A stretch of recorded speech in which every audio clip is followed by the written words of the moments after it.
এটা কত ভাই? পুঁটি কত এটা? ওরে ভাই 150 মাল একদম 30 টাকা। খারাপ বাজারে মূল্য আপনি একদম 130। কোনো দামাদামি না, একটা মাছ নরম নাই।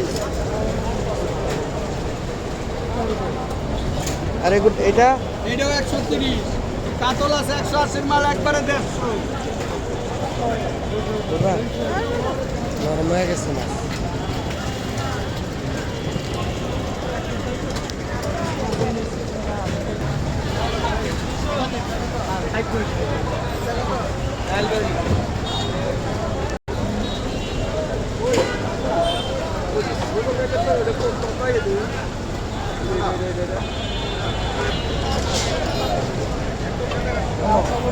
এগুলি কত ভাই? 260 টাকা নিতে হবে। আর বড়গুলি? এটা এটা এটা এটা কত হয়েছে? ওটা 650। আটান্ন হলো একদম 600 টাকা। ডালা 300, এটা 250। 300 করে বেশি। আচ্ছা দেখি যা দেখি 130 টাকা দেন। 50 টাকা। আন্ডা 250 করে 150 টাকা মিলে। 250 করে 150 টাকা মিলে দাও। 250 করে 150 টাকা মিলে দাও।